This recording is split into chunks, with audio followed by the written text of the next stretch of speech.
Hello and welcome to Heart Space, formerly TJ in Your Mind, a poetry podcast with myself, TJ, and featuring every month a guest poet based right here in Berlin. We talk about poetry, love, life, and everything in between. So sit back, relax, and have a listen. This month's guest, another who was previously with us, I do enjoy calling them back, is Michele Battistioli, artist name No Story Lies. And in his own words, he is a storyteller and author active right here in Berlin. His goal is to make the world a better place word by word. And he's currently involved in various poetry, workshops, music, and game projects as a writer and performer. Always looking for the next story to tell. Ladies and gentlemen, No Story Lies. Go on, yell at them some more for the lack of understanding without explaining. Isn't that a fun game? Here, I'll hold a mirror for you to see when you become the same. Well, it is a pleasure to have you back with us.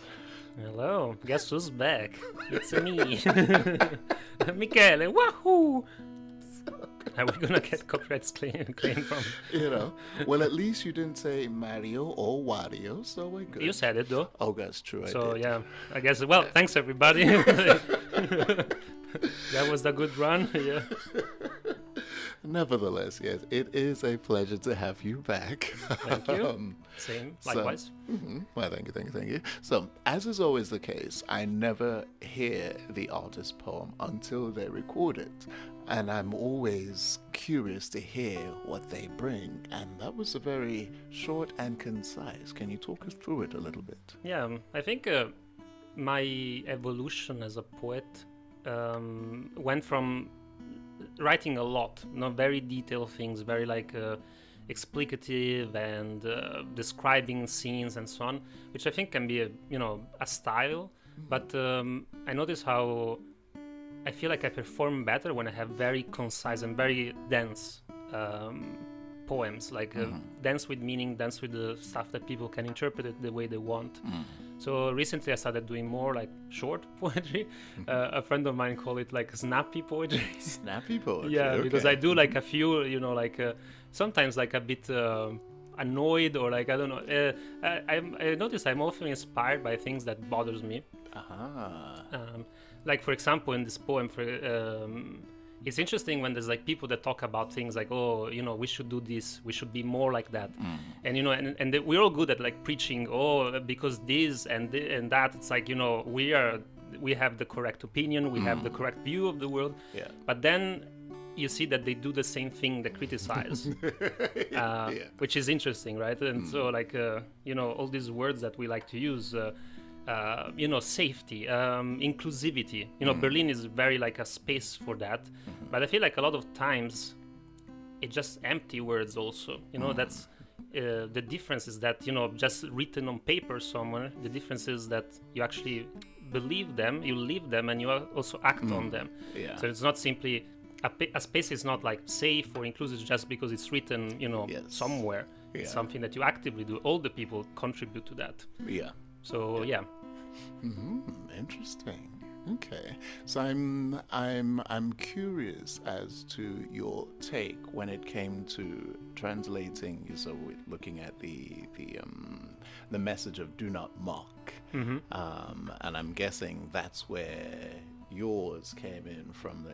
Just because you don't understand doesn't mean you should mock. Is that my? Okay. Kind yes. of it's more it's a pretending to understand, or more I think I know what this person or what this group of people know or think. Therefore, I'm in a moral high ground, or I place myself in a moral high ground, and then I'm see, I am better than those guys, and then, but these same people maybe they criticize, these guys are not good because they also create an us and a them, you know. But then you do the same. So yeah, I think you wrote the poem do not mock after I roasted you, I think. Actually, no, interestingly. No, I know, but that's funny. for those of you who don't know, like one time I roasted TJ and a bunch of people from Outspace, and I think the main roaster for TJ was you sound like what a gramophone looks like. Yeah, I still don't understand. Because you have a voice like, you know, like an old radio presenter, you know, like oh, it was a dark time. Mary was going back to her place and farm in Kansas. I don't know, you know, it's kind of like old radio tales or like War of the Worlds kind of stuff. It would be interesting trying to tell a radio tale. Yes, you have, you know, the low, gritty voice. There you go, see? Oh, yeah. Okay, I see your point. Yeah. Oh my goodness. Okay, so we need to come back to the series. Yeah, good luck with that. Okay, so the message is that don't mock people that see the world differently than you do. And I must admit, I like your takeaways. Okay, you don't understand, so you laugh. That's fine. Okay, laugh with me if you wish, just because you don't get it, type of thing. Yeah, I think, I mean, we all have dreams in a way. I think the difference is that how you are positioned in order to pursue them, and how are you willing to pursue them. Because, I mean, we all want something in life. We all want to do something, but then, I don't know. I think Berlin, maybe it's a bit of a bubble in the sense that a lot of people pursue passions.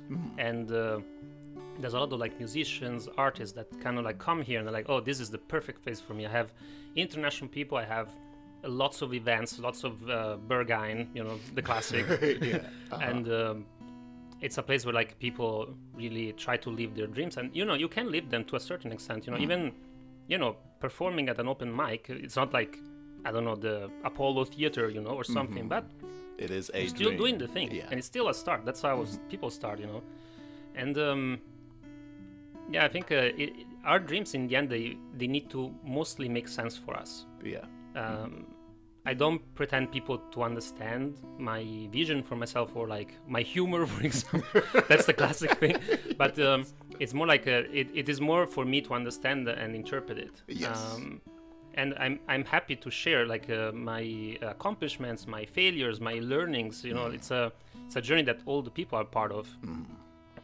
You know, when in these communities of like poets or artists, you always are in touch with people that are growing and evolving, and you can see the difference, you know, with time and practice and determination. This is where you really see growth and the development of the person, you know. Like from I see myself, you know, at first I was like I can say maybe like one phrase in a stage, and then I'm like, yeah, I have to go out of here, thanks everybody, you know.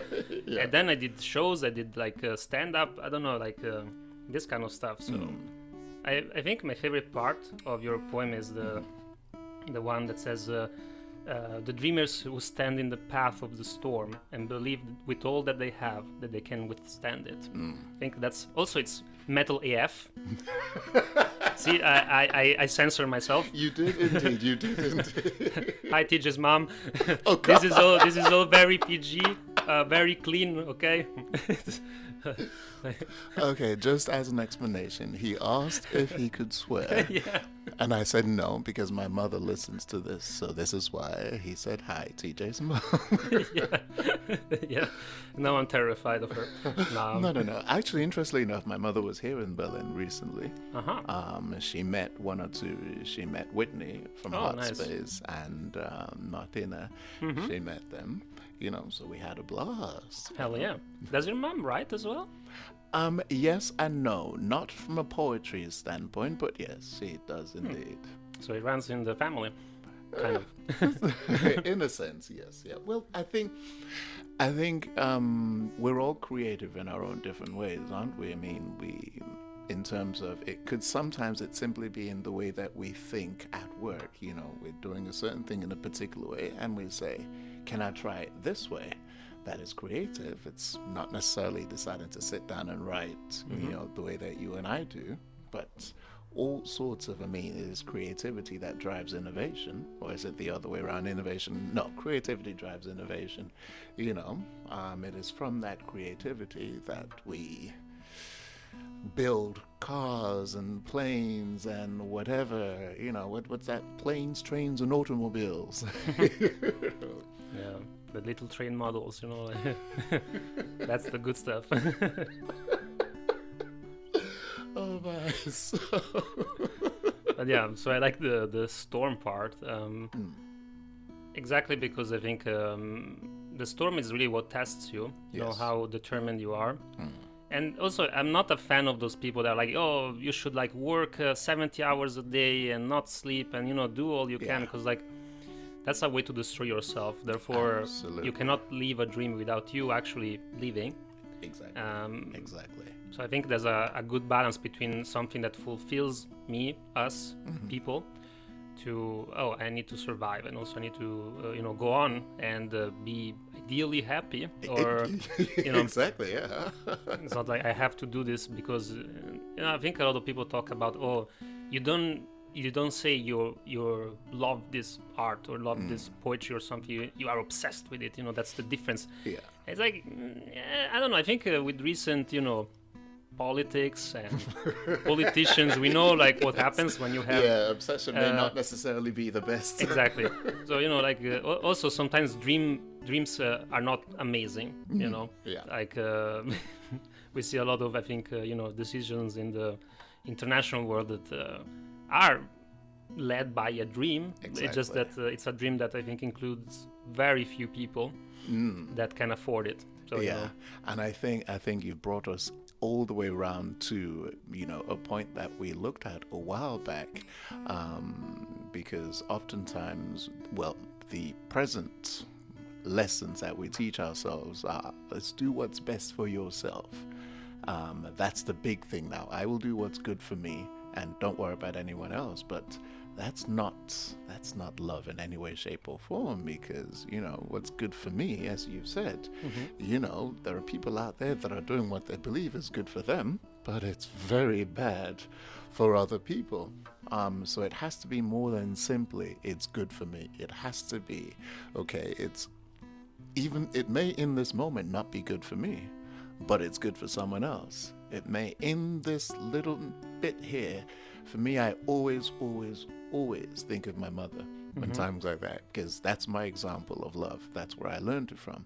And she sacrificed a great deal, which meant that there were lots of times when the decisions she made were not good for her, but they were wonderful for her children. I mean, if she went by the philosophy of I will do what's best for me, and that is just one teeny tiny example in this world of 7 billion people, and I think that's it can't simply be do what's good for me. It has to be I look outside and how do I fit into this world? What's my place? What's my line? What's my line? What's my place here? How do I make this better? And then trying to make my way in the world with that viewpoint. How do I make it better? Which is not easy. Sometimes it's very challenging. And this is one of the reasons why in the poem it says, I can stand in front of the storm and know that I can withstand it and the reason I can withstand it is because there is something I'm standing for. There's something I believe in. There's something that I'm trying to do that I believe will be better for, as opposed to just me. What does a storm look like to you? Oh, they come in so many different forms. During the Corona time, the storm in that point was, being unable to earn any money. That was a huge storm. Lots of musicians stopped being musicians for that very reason, and I had to consciously make a decision to say, no, I'm going to stick with this. Was it easy? God in heaven, no. But I left a good job years ago to go and study music, I did my undergrad, I did my master's, and then I went to become a freelance musician. And then this huge storm was about 2 odd years where we could do nothing. My industry, dead, gone, for 2 whole years. And there was more than enough reason to say, you know what, pack this in. Let me go and find a more sensible job. Even in normal times, it's challenging enough. Imagine a time when the industry is completely dead. That was a storm, and it's a case of, no, I know why I left that job. I left a very good job to come and do this. This is part and parcel of what I came to do. So find a way to withstand it. Yeah, I think that's... I noticed that for my generation, for sure, millennials, in case you don't know. But I noticed how, I think we were a bit like the generation where a lot of the traditional jobs are still like, pushed for. I think for us it was like, yeah, you go to university if you want to study, if you're, if you have good grades in high school or something. And then, there's like the lawyer, the engineer, the doctor, this kind of stuff. And I noticed that a lot of people that I know of around my age, we kind of like maybe started something. I studied law and I was pursuing that degree. And then realized actually I prefer doing something else. So I think a lot of us just changed, through the path and decided, okay, this is actually something that I'm more attune to. Yep. So in my case, it was the game industry. I had no idea that you could have a job in the game industry. For us, in Italy, it was like, oh, it's a kids thing, like you do it, you play, and then, at some point you grow up and it's like, oh, whatever, Yeah. And then I saw, oh, actually, there is stuff going on. Yeah. So, and that's eventually what brought me to Berlin as well, where I also, started writing again, writing poetry and short stories and so on. So, yeah, it's interesting how sometimes random things, they kind of like almost anti-dreams, like not the Japanese kind, anti as in the opposite. TJ is dead now. Hi, TJ's mom.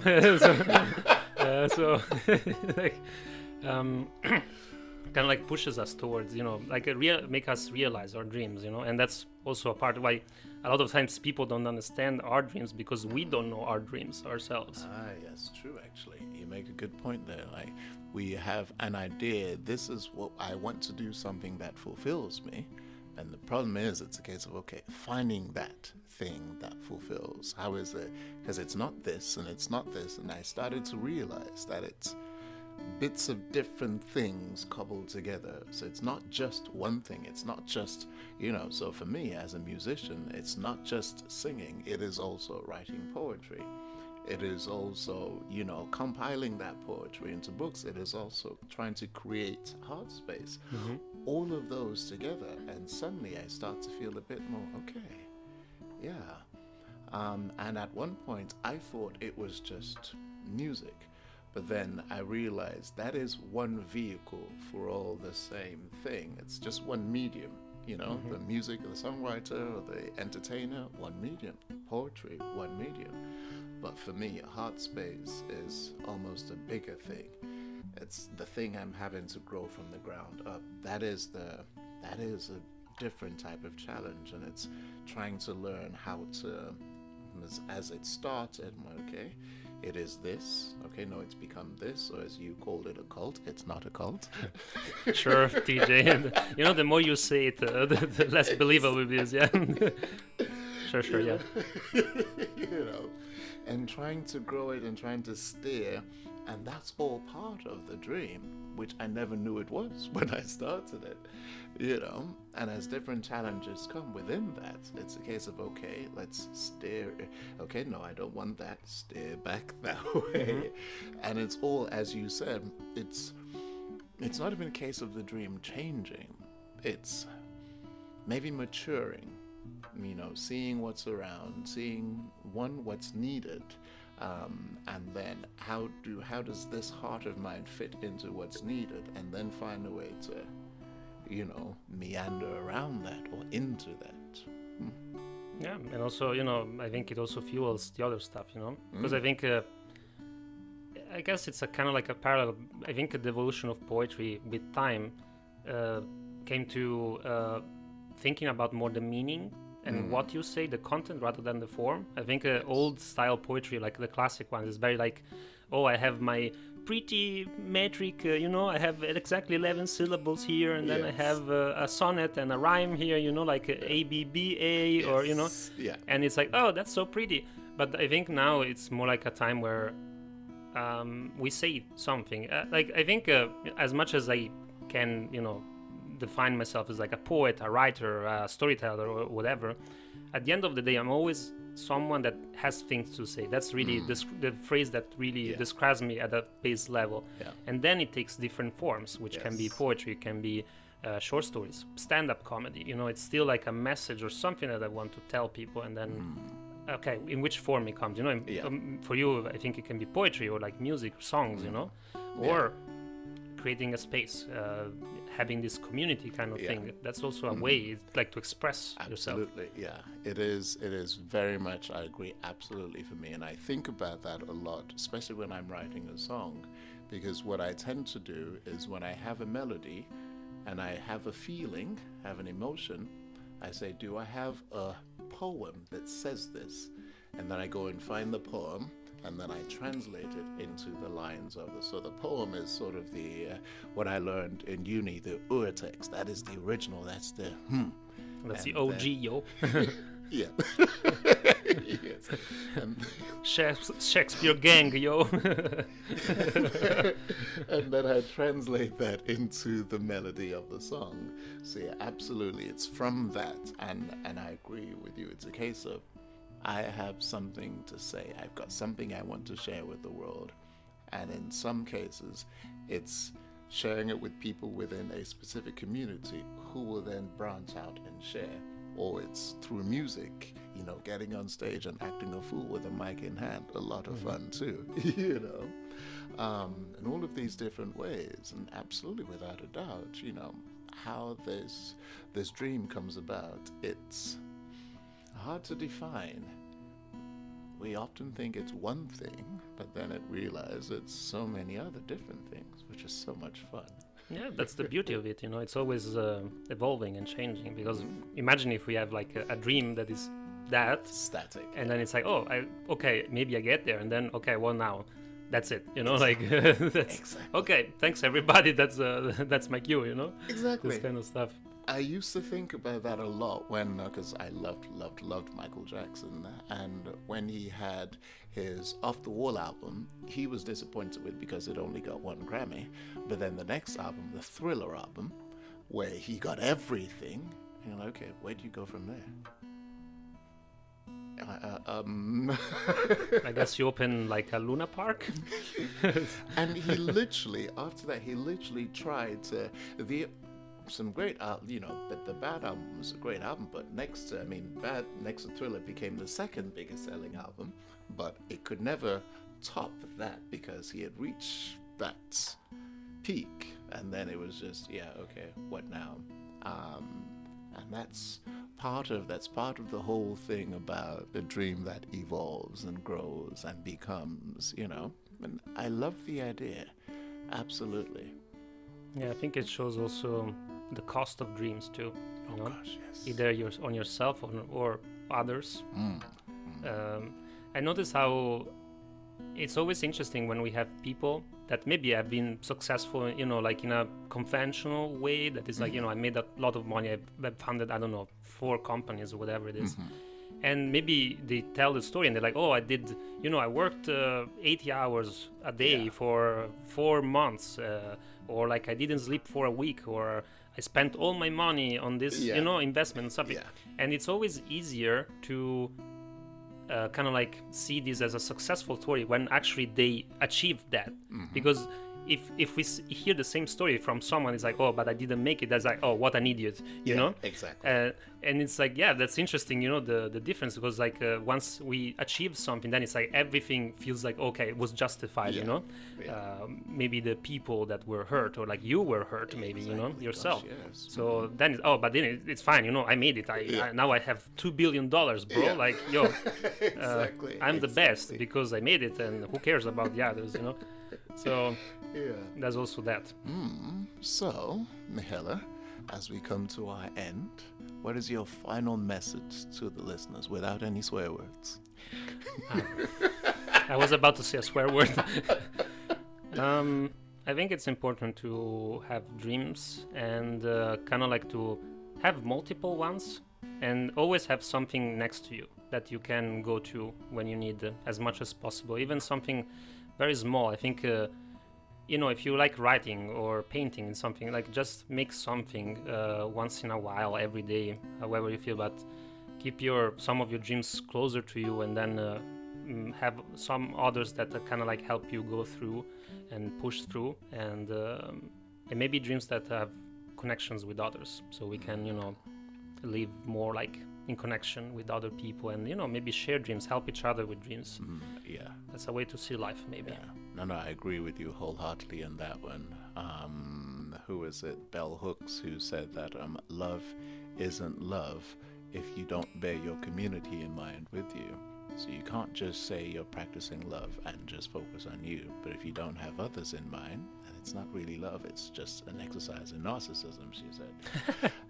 It's like I like how I feel we come back sometimes to the quote of James Baldwin. I think we mentioned it the last time as well. It's like, that the world is you.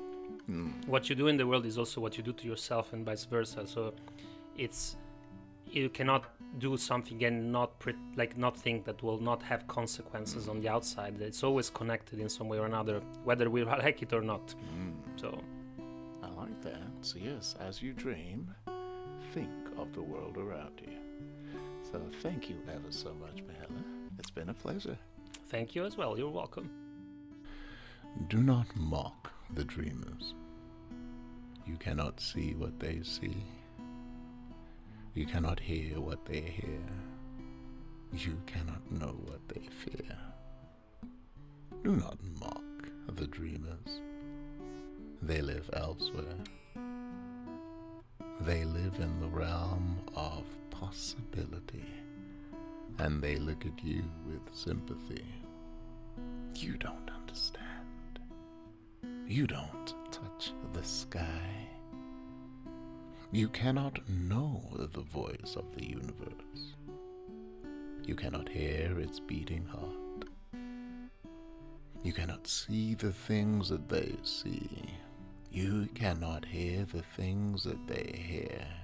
You cannot know the things that they fear. You cannot feel the things that they feel. Do not mock the dreamers who believe in things that are not yet real, who live with a passion, who are driven by zeal. Do not mock the dreamers who stand in the path of the storm and believe with all that they have that they can withstand it. Do not mock the dreamers who are thankful to the universe, even when surrounded by the adverse. Do not mock them. You cannot see the light that drives them. You cannot see the love that fuels them, or the hope that sustains them. Do not mock the dreamers, because when the world is dark and your North Star is gone, all will flock to the dreamers to help lead you on. Thank you for joining us on Hard Space. It is always a pleasure to have you with us. We will return in a month with another special guest. In the meantime, if you enjoyed this poem, it, as well as a number of others, is available in my latest poetry compilation book, Perfectly Imperfect, available as a Kindle download or in print via Amazon and all major online retailers. And of course, we can be found on Instagram at heartspace_villain. We meet fairly regularly in person right here, so feel free to come join us. We'd love to welcome you. Once again, thank you for listening.